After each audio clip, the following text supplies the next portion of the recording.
How are you? I'm good. How are you? Awesome. Hello to everyone joining. We're super excited to be chatting about the unhealed masculine today. And maybe we should start just by introducing ourselves for the people that are on different connections. You can start if Sure. My name is Justin Gottlieb. I am a Tantric Practitioner and sexual freedom coach out of Miami, Florida.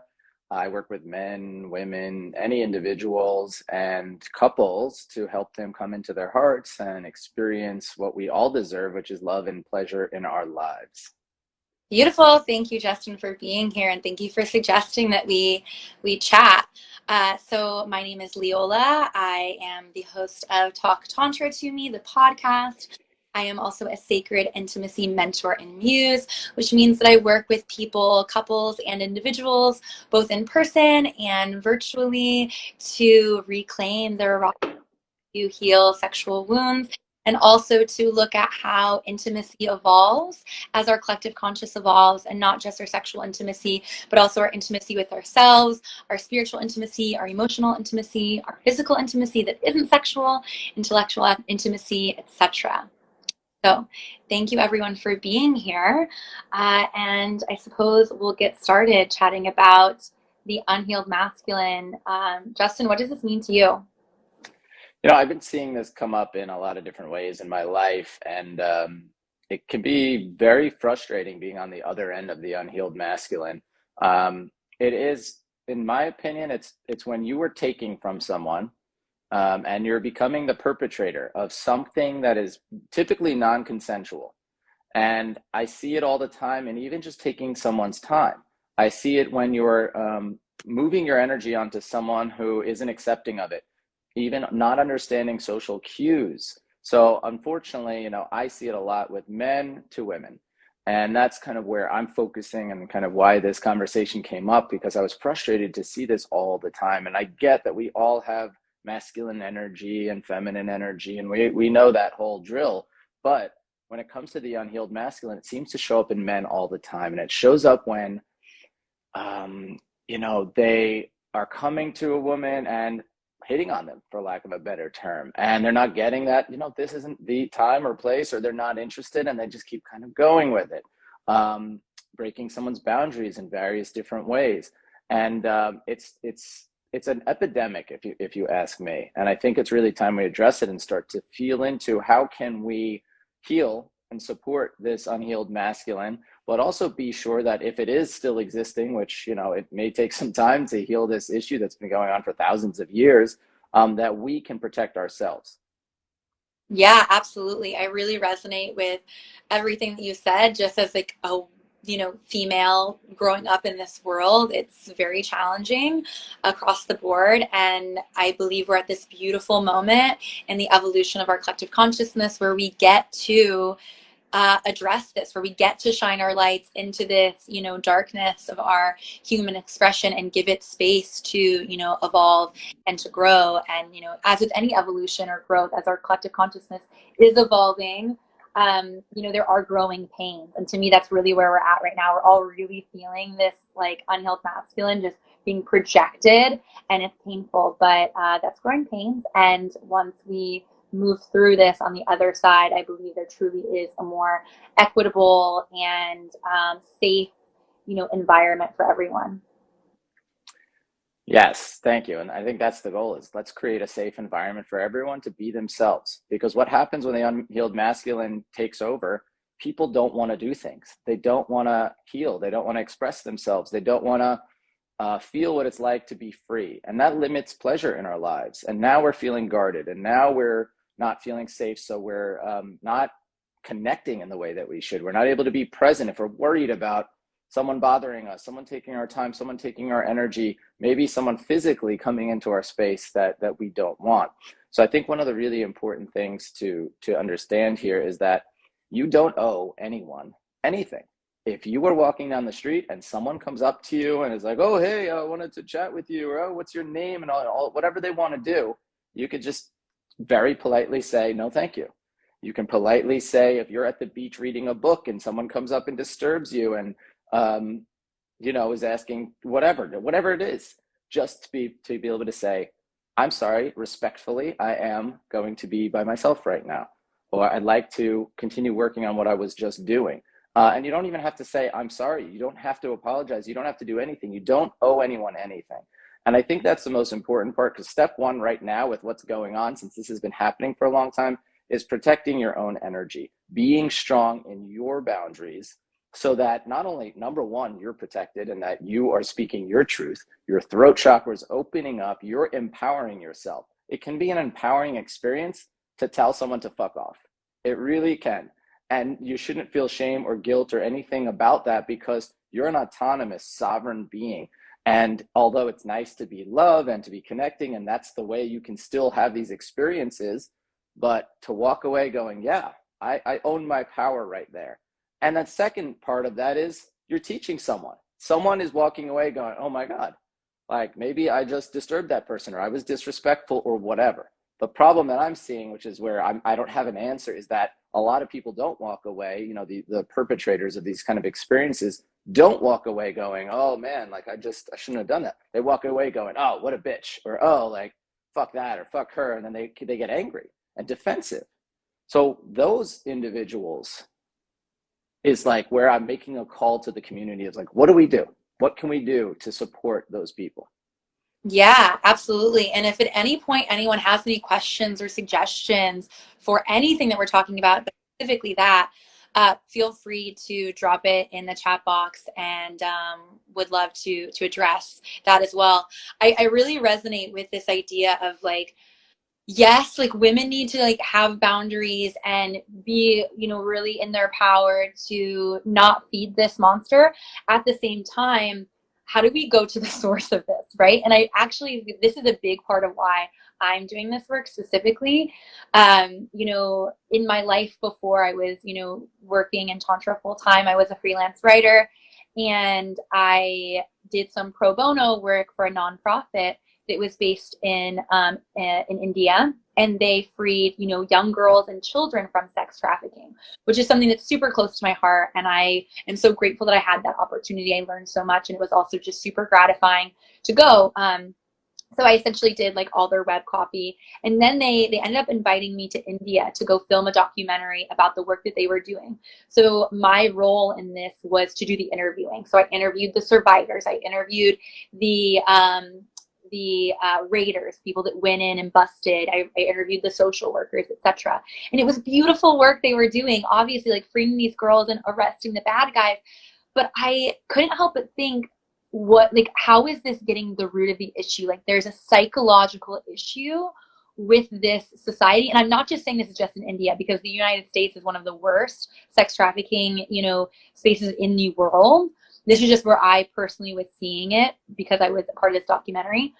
But there's something wrong with the way that we are approaching sexuality and our sexual energy that is allowing these sorts of things to happen. It's making men feel that the only way that they're going to have their sexual needs met is by essentially raping someone in the most, you know, extreme case, or, you know, in a more lenient case, just harassing them, which also is not comfortable either. So I definitely really resonate with that. And to me, what it comes down to is learning how to master your life force, your sexual energy. Do you agree with that? Or what's your perspective, Justin?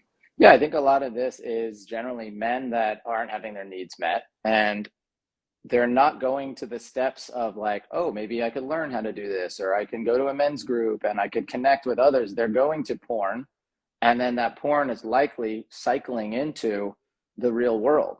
And that is not okay. It's not a way to heal. And that's what's causing a lot of this chain of violence and breaking consent.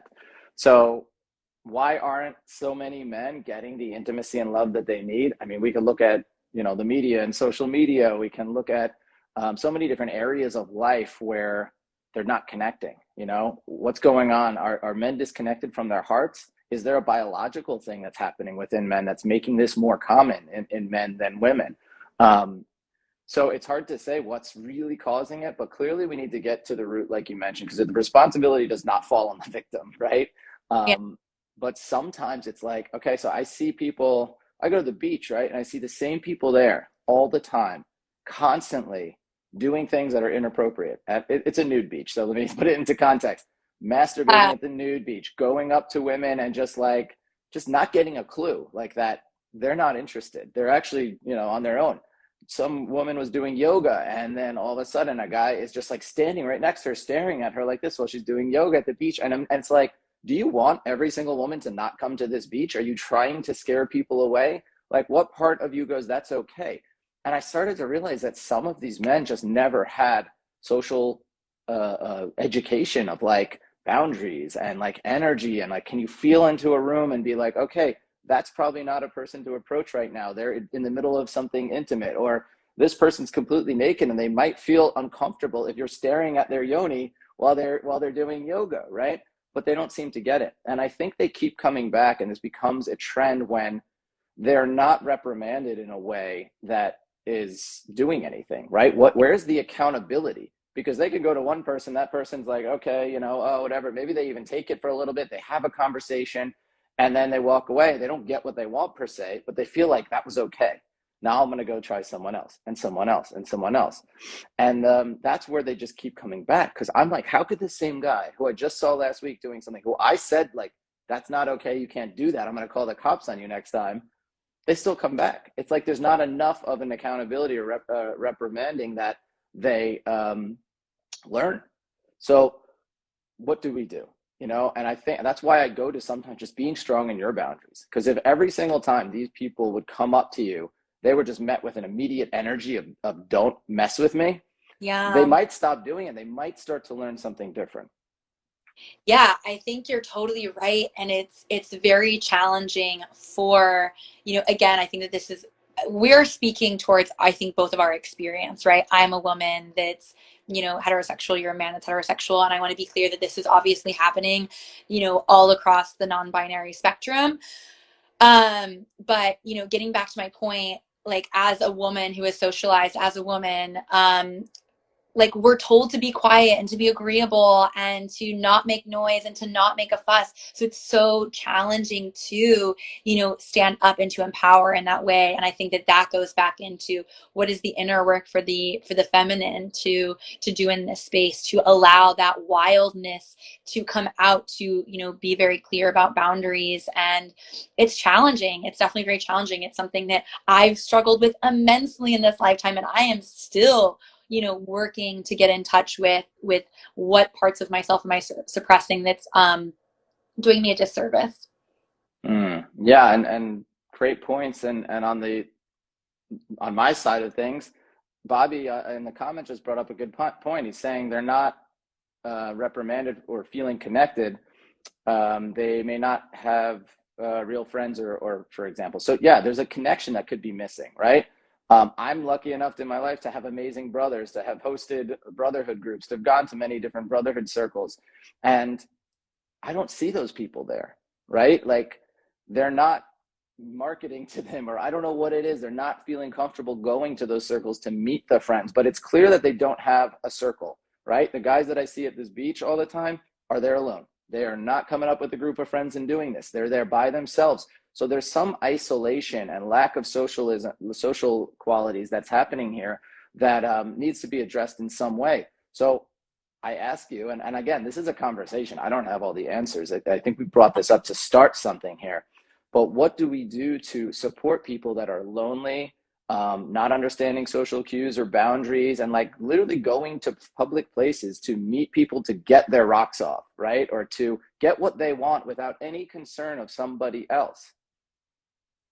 Yeah, it's challenging because I don't know like how much they would learn through the shame. Like I think that there would be a moment of, if you shamed someone essentially for masturbating at the beach, I think that like that would create a fear response that would maybe not make them do it again, but would that actually help them change? And like, but also, is it your responsibility to get them into some sort of like therapeutic situation, and it's a balance. It's for sure a balance. I know that there's times in my cycle and in my life where I feel more compassionate towards that sort of situation. I'm able to be like, hey, that's not okay, and here's why.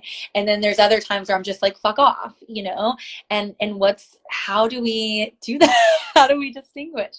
Well, I think with each person, they're going to have individual responses, and maybe that diversity of responses to these perpetrators will support them in some way, where some people are like, fuck off, and maybe they feel shame and guilt, and someone else is like, hey, listen, if you want to approach someone at the beach, maybe just come up to them and say, hey, do you have a minute? Would you like to talk? Rather than coming right in, like pulling your towel up, right? Like, people don't necessarily want to have to reject someone. And a lot of people, unfortunately, I see all the time, they don't reject them. I could see the discomfort. I could see what's going on, but I'm like, well, I'm sitting over here. Am I supposed to go over there and say, excuse me, buddy, doesn't look like she's interested? Now, what we're causing is exactly what they probably see most men is, as confrontational, competition, and all of that. So that's part of the reason why I think a lot of these men are isolated, is they don't have that brotherhood. They look at someone who maybe is talking to a bunch of girls or whatever, and they have jealousy, and the insecurities come up. So there's a clearly trauma, and it is the whole hurt people thing. But again, how do we reach people? And some of them may not know that there's actually something wrong. Like, this is just their life, and it becomes normalized. Yeah, absolutely. Absolutely. I do think that there is this element of community and offering, because I know that as someone, if you're being perpetrated, it can feel like, not only now am I super uncomfortable, but do I now have this responsibility to also like confront them? And that's where community can be super helpful. And I mean, there's definitely been times where that has been my experience with, people looking out for me. I travel a ton by myself, and so there's always some creepy dude trying to talk to me. And sometimes, like, I'm like, okay, I'm open to just like chat, meet someone new. And sometimes I'm not. Mostly I'm not. But I've had like female waitresses like come like follow me into the bathroom and be like, hey, is everything okay? Are you okay with that guy? Or a couple weeks ago, some guy, like, I was having dessert and some guy sat next to me at a table near me and was chatting with me, and then my server, when I went inside, was like, hey, are you okay? And I think that there's moments to just check in as well that's really appreciated. But there are some comments here. I don't know if we want to look through some of those, or if you had something to say on that, Justin. Um, let's take a look at some of the comments. Yeah, Paulie had said it's hard to include people who don't know how to act. And I agree, it's really frustrating. And maybe there is a point where it's like calling out or excluding someone until they get it is the way to move forward. And I think it also comes down to reading the person. Like, some people are more open to, learning and growing, and some people just don't want to and will come back at you with aggression. And That's it's something I always see, and I have to comment on this. I see that when someone is confronted in some way, like, hey, no, she's not interested or whatever, or she says something, whatever, certain people will be so angry. They're so defensive. They act like what they were doing wasn't wrong, or that they weren't doing it. It's like they go to become a child in that moment. And it's like, clearly we just saw you like taking a photograph of someone without their permission, or whatever it may be, right? How are you going to be like, no, I wasn't. Oh, I was messaging, whatever, and it becomes this argument. I almost got into a fight with a guy, like physically. He was just like puffing up in front of me. I'm like, dude, you just pulled your chair right next to me and my friend, so close, and we just asked you to move away. Why is this like such a big issue? Just big, oh, okay, no problem, right? But it was an issue. It was like, well, this is the free beach. I could sit wherever I want. So there's something going on there that's a different type of person to address than the person who goes, oh, I didn't know. I'm so sorry. How absent-minded of me, or whatever it may be, where they're like willing to learn. But I maybe making it a learning experience as much as humanly possible, if you choose to, if you have the time, if you want to engage in that way, maybe that is going to be part of the answer. Because I definitely don't think saying fuck off or you're an asshole or whatever like that is an answer, but it might be the first response that most people want to say if they are empowered and like don't want to deal with someone. And it's yeah, understandable. yeah, absolutely. And I think also when someone comes back at you with aggression, it's really key to just not take it personally and to also realize that they're probably having that strong reaction because they know you're right. Like they wouldn't be that triggered if they were so so solid in themselves to the core, right? Like they would just be like, "Oh, well, sorry, whatever," and walk the other way, like rolling their eyes. But if they know deep down that like there was a part of them that was being a little bit shisty and weird, so I think that that's why they're having that strong of a reaction. And so as the perpetrator, or sorry, as the person opposing the perpetrator, to have that cool, calm, collected, to just say, "Hey, just not cool, go away," and not take it personally, because I feel like then it can come into a reactive spiral, and that can be challenging. Not to say that like we're all human and that happens, but as much as humanly possible, trying to keep it like it's just not okay. Yeah, we can reprimand and confront people in a loving way, right? It doesn't have to be an argument or a fight. But it reminds, I mean, a lot of times people are doing this and they're doing it surreptitiously, right? They're trying to be sneaky about it, and they're getting away with something. They know there's something going on. And it reminds me of like when you're a little kid and you're like sneaking to go to the cookie jar or whatever it is, and you get caught and you get that feeling of like, oh my God, it's like the world is ending, right? And maybe that's what's going on within them. And maybe that's triggering some childhood response. Jeff's saying here, I believe the dudes that are going alone have the fake confidence that is permeating more than just a section of their lives. It's a facade that they have created to get through life without confronting the weakness or pain they have inside. Absolutely. I mean, there's definitely some deeper level of pain and lacking of intimacy, lacking of connection, not being able to connect in the way that, by the way, they're seeing nonstop in the media and walking around, all these happy couples, all these happy people doing whatever they're doing, having fun. Then they're likely looking at pornography and all these other things, seeing all these people having sex. And it's like, well, what about me? There's got to be a deep sadness and a deep frustration that's going on there. And this is how it's manifesting. Yeah, absolutely. What people don't realize is there are ways to like you have to meet those needs within yourself before you are projecting them onto others, especially projecting them onto others in a non-consensual way, which is a huge issue. And GLB Independent, it said public exposure to masturbation is often considered a nuisance crime, so it is unreported. People who engage in this behavior get excited by the response from others, even if it is a negative reaction. And yeah, I think that this is definitely a huge part of this. It's this probably reliving some part of their trauma of being exposed themselves at one point or another.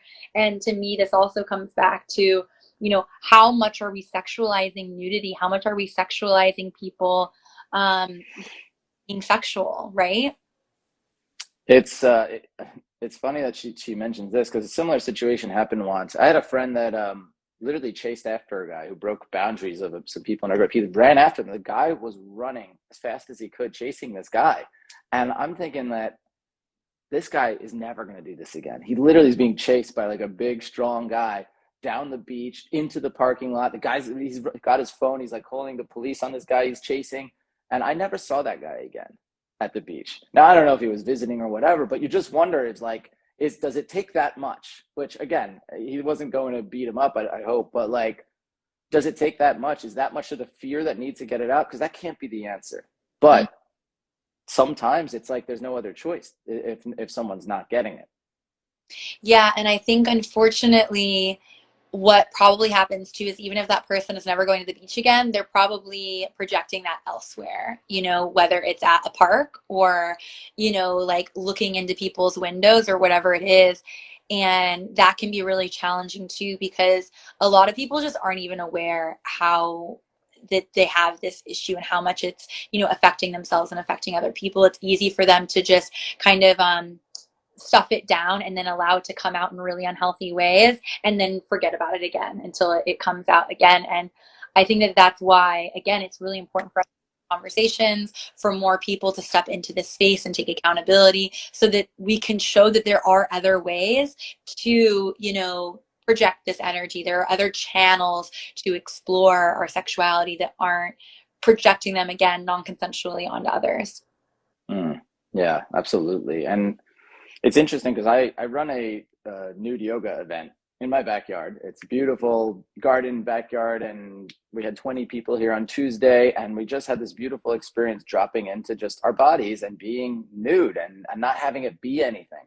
But every time I get a question before from a man that says, what happens is, I don't know, I don't want to offend you if I asked it, but like, what happens if I get hard, I get a boner, whatever? And I just say, it's totally okay. That is you having whatever's moving through your body and the energy's coming that way. That's fine.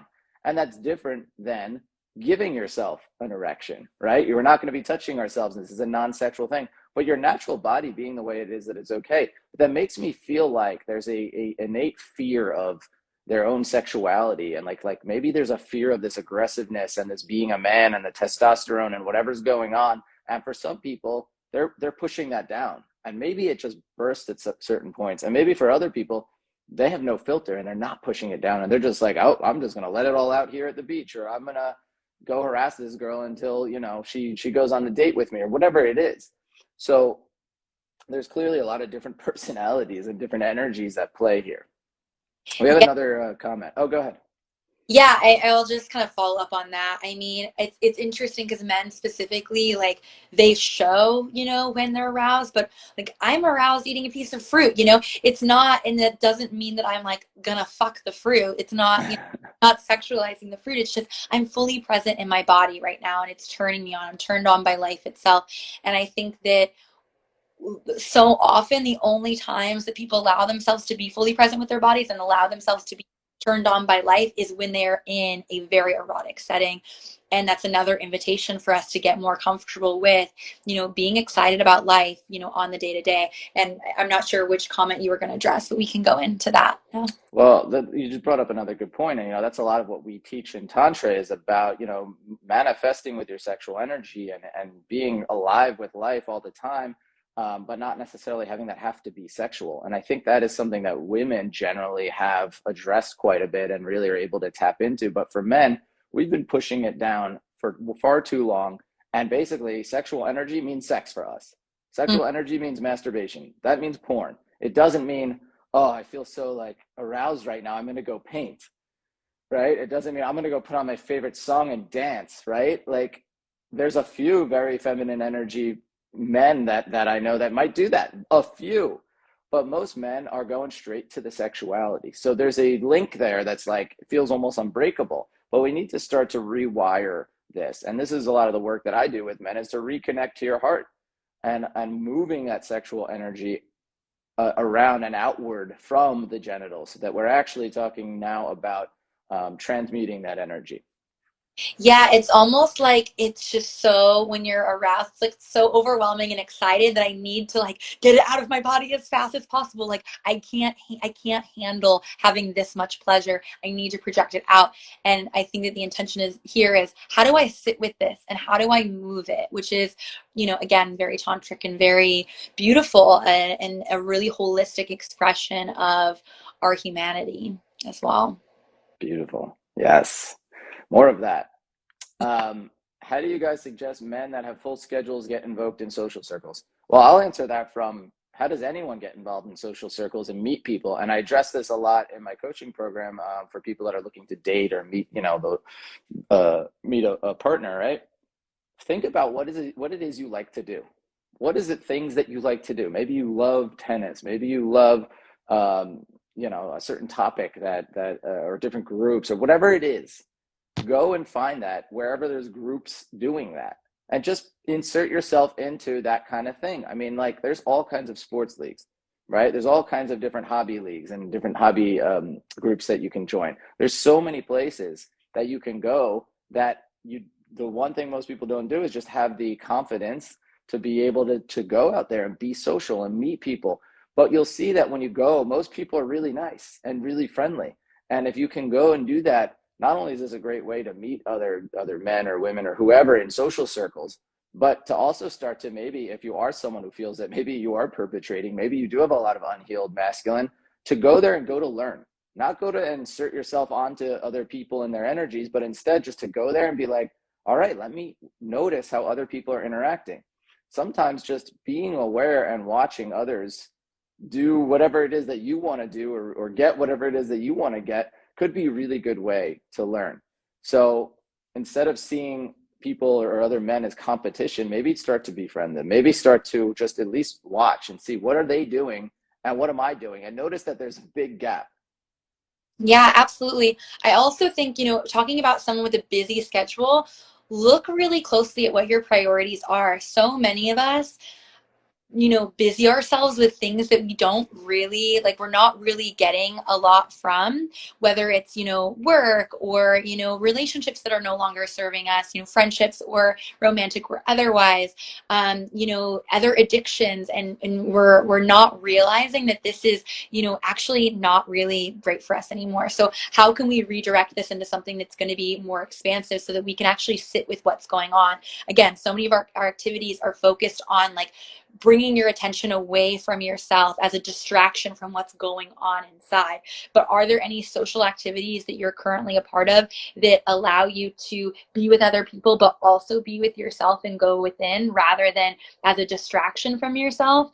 That's something that I would suggest that people look at as well.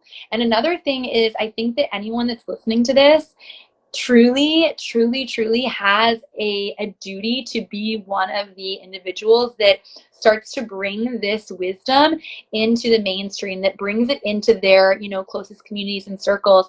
So just even having the confidence to hold space for other people, to be really honest and to be vulnerable and authentic, by maybe inviting some of your friends to something like, nude yoga, or maybe just asking questions of like, what do you guys think of this, perpetrating energy, or whatever it is that feels expansive for you, being the one to introduce these topics into your social circles as well. Yeah, absolutely. If you feel like you're empowered enough and you're aware enough of the energies that are going on, and you see something off, be the change you want to see in the world, right? We all get to be an interruption for this kind of behavior. Now the question is how do you do it? And I'm not there in every situation, and I don't always do the right thing, right, or the most effective thing. But there is a duty, I think, once you kind of are a light being and you understand this stuff, to support others that are both victims of this kind of behavior, but also to see how you can support the perpetrators, because I highly doubt that this is what they want their life to be. I when I see these guys coming to the nude beach by themselves and then doing weird things and going home, and I'm like, they must go home and just feel so crappy about themselves, seeing all these people in groups having a blast, swimming in the ocean, and they're sitting there doing some shady things. It's sad. It really is. And I want them to get support. And Bobby in the comments says, appreciate how women look out for other women, even if they're strangers. Us men could do that too for our brothers. And that's another thing is, even my initial reaction and anger and all this was like, I want to go like tell this guy to fuck off, right? Or what are you doing? I'm going to go save this woman and I'll be the savior. But really what it could be is like, hey man, like, do you see like this, how this interaction's going? Like, what is it that you really need? Like, what are you feeling? Like, what do you need? What is this? What's your intention here? Right. And start to understand that. And then we can go deeper and maybe create some support and maybe invite that guy to a men's circle. Yeah, absolutely. I'd also like to touch on just this idea of men approaching women like in maybe a not at the nude beach, but maybe like at a bar or at a restaurant or at the park or wherever. Maybe you see a woman and you're like, oh, I'm attracted to her. I'd be interested in dating her. What is I have my ideas about when and how this could be appropriate, but I'm curious, like, if you have any perspective on this. I just think anytime you're approaching anyone, you need to go and like ask for permission to enter in a conversation. Also to look and notice, like, is this an appropriate time? If someone's in mid conversation with someone, I've seen this happen all the time at bars. Someone will just walk up because it's like, this is my time, this is my moment, I'm just going to go do it. But that's taking. You cannot be a taker and expect to receive from someone. You're taking, and you're taking non-consensually. This person's engaged in a conversation. Take a moment and breathe and see if there's an opening for you to come and say, hey, would it be all right to chat for a few minutes? Find some way to ask permission or get a clear energy that says this person wants to talk to you. It's so clear when someone doesn't want to talk to you, at least to me. You could see it. You can see their eyes kind of roll and they're kind of like trying to leave the conversation, or they're looking at something, they pick up their phone. Start to see the cues and be like, all right, is this someone who wants to engage in me? Because it's not about you just engaging with whoever you want. It's about connecting. And if you can connect with someone, great, you'll feel that just as much as you will feel, if you're aware and present, how someone doesn't want to connect with you.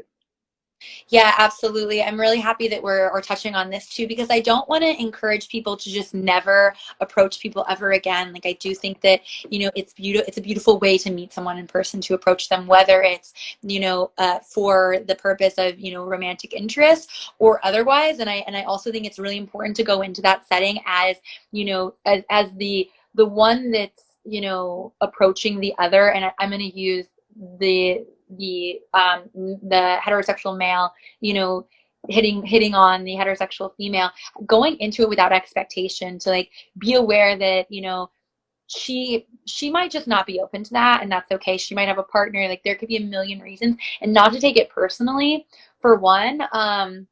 And to also be open to, maybe there's another type of interaction. To me, if a man is like just trying to hit on me because he wants to, sleep with me or date me or whatever, that's really icky to me. Even if I was single, it feels much nicer for it to be a much more friendly interaction, or with the intention that's more open to, not necessarily how can I get in this person's pants or how can I date them, but what can we learn and grow from each other in this space, right? And I think just being very aware of, again, like, what's going on with that person in the moment. Do they look open to, chat with you? Like you had said, is this the right setting, right? So really being able to touch into that energy of the other person, and be really honest with yourself about what you're seeing and if it makes sense. Yeah, that would be my suggestion. Yeah, absolutely. And this is all about Tantra too. It's about presence. Can we come into presence and breathe? Because some people are just, they're not breathing. They're just on their adrenaline. They're like finally talking to that person, or maybe they just see someone that they just find so attractive. And it's like, oh my God, oh my God, oh God. It happens to me all the time. I see someone so attractive and I'm like, what, like, it feels like there's this pressure within me that I need to go talk to that person. This could be the person of my dreams, or this could be the best friend that I want to meet. And it's like, what do I do? Well, first breathe, relax. Every amazingly beautiful person or person that you feel attraction and energy with, you're not going to go up to every single person. So get rid of that pressure. Everything's perfect as it is. Everything will align just as it should. So taking away that pressure is the first step. And then, of course, you can put yourself in situations where you might be able to have a consensual conversation with that. But again, yeah, I agree with you. Let's not tell people not to go talk to each other, but it's more about asking the permission. There's a difference if I'm laying on the beach and all right, let's use it something else. If I'm in the middle, I'm at Starbucks reading a book, and someone just sits down next to me and starts talking to me, I want to read my book. But if someone sits down and says, hey, I see you're reading a book, just wanted to chat with you, I felt some really great energy from you and figured I'd just at least come and say hi. Is that okay? Wow. I'm putting that book down right now. I don't care who it is, because I just feel, look at that confidence, look at that clear communication, look at how they care about my needs. They're aware of what I'm doing. They're not just barging in. That is a whole nother world than what I see regularly going on. Yeah, I really love that example, because I'm always reading a lot. People are always interrupting me. So thank you for offering that wisdom. I think really just touching into, like, what's your intention of talking to this person to begin with? And are you acting on curiosity, or are you acting on, like, again, your sexual energy overflowing in that moment? And I'd love to touch on too, I feel like you specifically experience this specific type of projection because of the work that you do, but women experience this a lot. And I myself and my friends experience this a lot, because we are particularly very sexual women, very open-minded women, very embodied women, but that's not an invitation to be sexual. Like, there's a difference between like sexual, like being a sexually empowered woman, and being sexualized or objectified. Do you have any comments on that? Yeah, I mean, unfortunately, a lot of people will see a naked woman or see someone that is in their Shakti energy, just like feminine flowing, and they'll either get triggered because they don't have any of that within them, or they're going to be like, I need that because I don't have any of that within them. So they're going to either resist it or they're going to want it and come to it. And typically what they're going to think is, oh, well, because this person is so free and whatever, they're free to me as well. Mm-hmm. But they're not free to you. And what they're doing is for them, and they're enjoying it. And from a rational standpoint, I'm always just going like, why would you want to go disrupt that and stop it from happening? You're going to literally Rationally, you're just going to stop people from doing the thing that you want. Clearly, you're enjoying these women being free and doing whatever they're doing and this empowerment. Why are you going to go there and interrupt it? Why are you going to go and create something that in your mind is there but may not be there? So it's understanding social cues. Like maybe you guys are all dancing wildly at a bar or club or whatever it is and having a blast. And, there's a moment where maybe you could go in and introduce yourselves, but not like just barging in and having any expectations of what should or should not happen, especially when it comes to sexuality. There should never be an expectation of sex or sexual energy exchanged for any reason. I don't care if you're naked. I don't care if you're doing a nude photo shoot. I don't care if you're dancing like a wild woman, you're singing, you're whatever it is that you're running around and showing that freedom. People want to feel free. So many people are trapped in their bodies. They are living a life that they know is not theirs because of conditioning, because of trauma, because of all these things. And if you, instead of looking at the people that are free and trying to take from them, you actually go look at yourself and you go, okay, what can I do to heal from this baggage and this luggage and all these other things that I'm holding on to with my hands so I can create a new possibility. And now I can be free. Because we seem to a lot of times look to the outside for what we want instead of looking to the inside and creating it from within. I know that because I'm empowered, because I'm free, I do inspire people, and I also trigger a ton of people, right? That's part of the deal.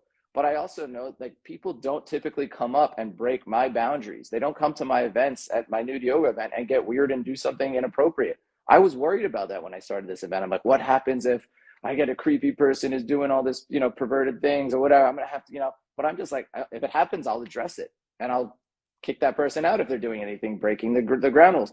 But it doesn't happen because I am in my power that people don't come to they know that they're going to deal with the wrath, right? That this is a strong, empowered person who is free. And if you want to come and play by the rules. Yeah, absolutely. I think it's seeing that when you see someone else that's in that sexual empowerment and it's so attractive, you can be that too. You have the ability to embody that as well. You don't need to take it from them. You don't need to project into their space. You can create that for yourself. And in fact, that's really, from my experience and from my perspective, that's the only time that I want to invite you in to my sexual space is once you've, figured out how to harness your own, sexual, how to be, your own embodied, confident person, to see that you're able to channel this. That's the only time that I would ever allow you to come into my space. So I need to see you do it first, There you go. Being aware of the ability to foster that relationship within yourself. And I know that it can seem intimidating at first, but it's a really beautiful journey. And I see Justin and I as two people that are really on that journey and would highly encourage it, and are also resources for you to see how that can happen. Yeah, absolutely. Wherever you are in the spectrum of what we're talking about, feel free to reach out to us and we'll support you, whether it's with coaching or tantra sessions or whatever you need. Someone wrote in here something that I thought was really beautiful, which was Doc Pepe said, accept the beauty from afar as if it was a sunset. How about that? How about not feeling like you need to engage and interact and just admiring it? Maybe you could actually have emotions come up. I mean, it's like watching a beautiful sunset and just tears start rolling down. A lot of times that's what I believe men need. And it's kind of like, that's an analogy to, our sex life is like, okay, well, we're in the bedroom. I need to have sex. I need to get hard. I need to do all these things. But maybe you don't. Maybe you need some nurturing, loving touch. Maybe you need a good, deep conversation. So this is what we can be. Also an option is that you don't have to go engage. Take the pressure off, watch it, learn, and just take it all in from a distance. Yeah, absolutely. And what I have to say about the feminine energy, and again, I don't just mean the feminine, I mean anyone who's in the feminine energy, which to me is that moving Shakti, whether you're male or female. What that energy really likes is presence and depth. So it's actually being able to just hold space for that and watch that unfold is super enticing and beautiful for the feminine, and encourages that to continue as well. Yeah, and what you said earlier too, like your vibe attracts your tribe. It's said time and time again, but does anyone really get that? Do you really understand that when you see a bunch of beautiful Shakti goddesses dancing and twirling in the wind, and you're standing there like this, I want that, I need that. Oh, I'm gonna go up there and be this stiff board, and that's not gonna work. You're gonna vibrate out of their space real quick, right? It's not gonna work. But if you say, you know what? I'm inspired and I'm feeling it, and let me go twirl and flow and do so with, you know, boundaries and understanding of distance and you know, physical energy and things like that. That might be your best option if you do want to engage, but be it. Don't just go into it. Yeah, dance nearby, and likely she'll be like, oh, cool, someone wants to dance too. And then, you know, even approach and go into that space as well. Great. Should we see if there's any more questions up here? Sure. I saw a few comments. Again, if you guys have anything, please feel free to pop it in the chat box below. Jeff brought up something interesting. People don't know how to interact and communicate anymore, especially after COVID. And I hadn't thought about that, but like maybe there is a more of this happening because people have been isolated. They've been sitting with their sadness or loneliness, and maybe even someone who had a lot of interactions with people and maybe love in their lives and intimacy had to be isolated during COVID. And now they come out and they're like, it's like overload, trying to get more of what they had not had for so long, or just in general having COVID be a you know, a downer for a lot of people, and coming out and now maybe not knowing the right social cues. So it's an interesting thought there, and certainly has to have an impact on what's been going on. Yeah, I would definitely agree, but it's obviously not an excuse either. No excuse. Yeah, and in fact, you know, I believe that we can all use this time to empower ourselves more and to see, you know, what is appropriate and how do I nurture this inner relationship with myself as well. So Absolutely. And there's still, it's shocking to me that this still goes on, like cat calls and like, oh, you should smile more, like these lines and stuff. And I'm just like, how is this happening? And I want that to not be met with a smile or a or whatever anymore. Like I want that to be met with like, hey, do you know that's sexual harassment and that's not okay? Or like, hey, I'm not interested in smiling because you tell me to. I'm not your like dancing monkey that will, you'll just do whatever I you know, you say. I'll smile if I'm amused, and right now I'm not amused, right? Like to really start to feel into that, because I know that me just saying that, and that didn't happen to me per se, like I felt like fire going, like yes, like I'm alive.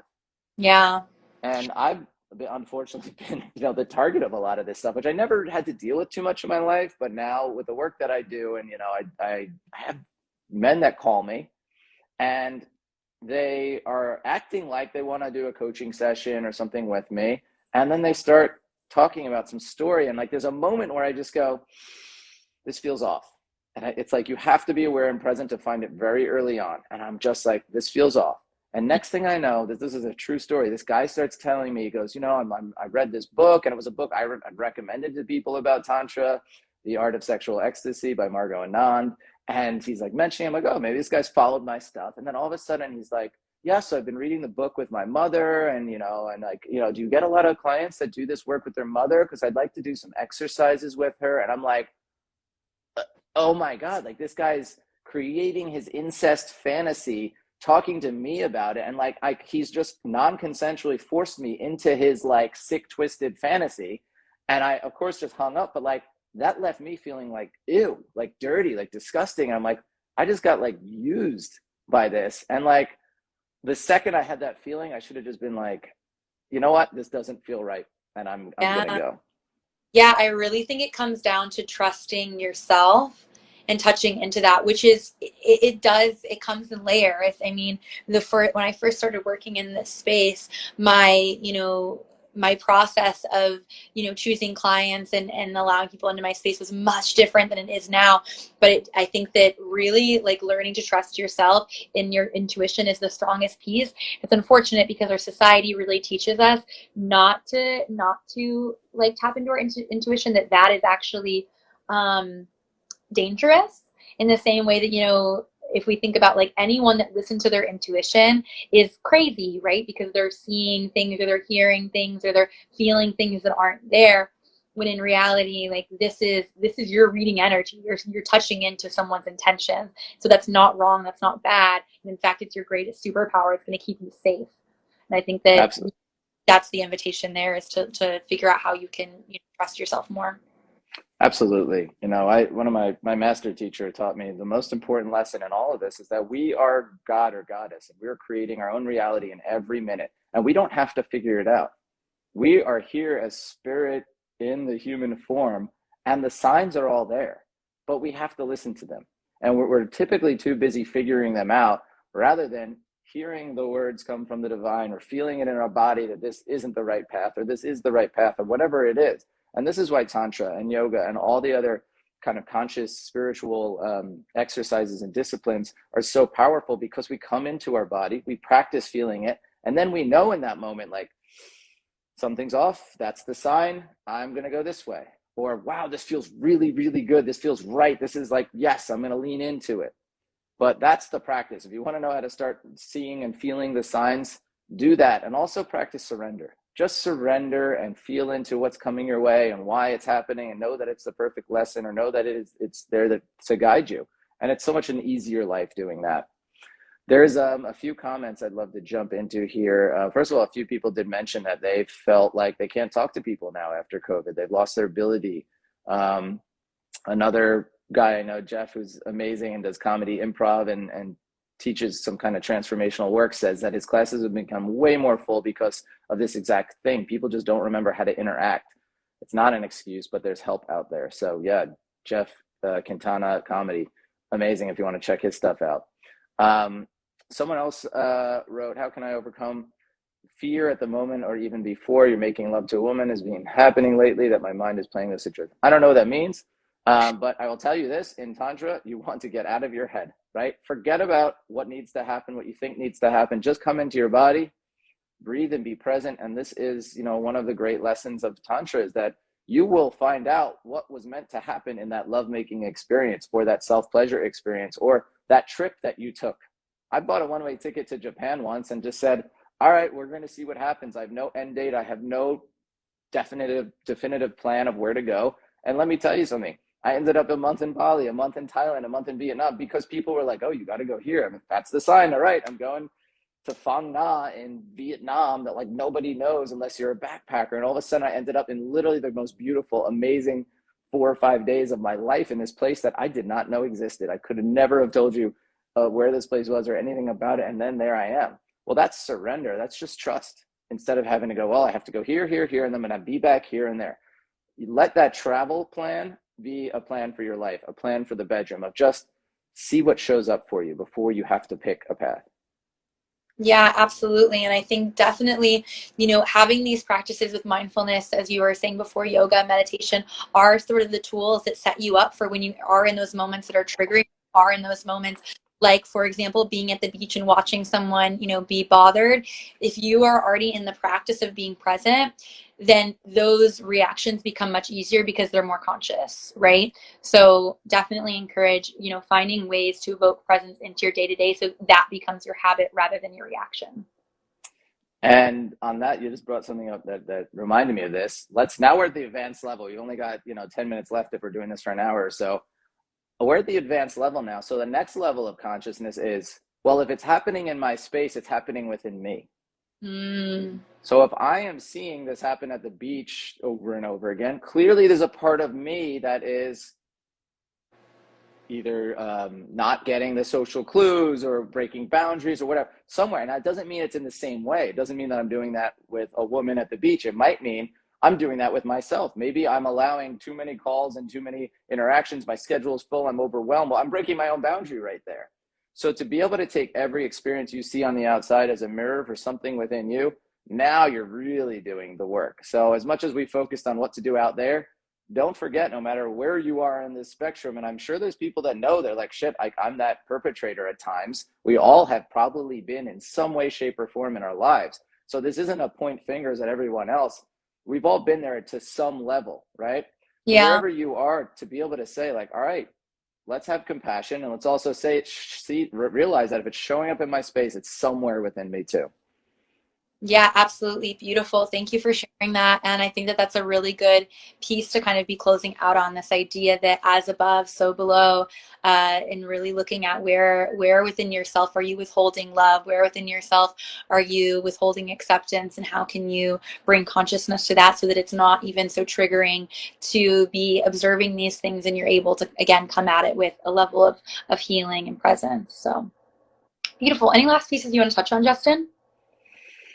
Um, no, I just want to say again, I get worked up during this and I've done a lot of work, right? So these kind of things trigger me a bit, right? Literally, I've made my job, my role is to create safe space so people can have healing and experience pleasure and reconnection. So it makes sense that it would bother me so much, and maybe that it's a focus, so it's showing up in my space. But a reminder to all of us, including myself, to come from love, to realize that these are people. And in the end, like Ram Dass says, we're all just walking each other home. So let's walk each other home, not punch each other in the face. Let's not scream and go nuts at people. And at the same time, if that's your initial reaction, is to yell or the fuck off or like get the fuck away from me kind of thing, maybe there's another way to do it. And if that's what needs to be said to get it through to somebody, so your boundaries aren't broken and that you're empowered, then you do what you got to do. Yeah, You don't owe anything to anyone. I'll say that again.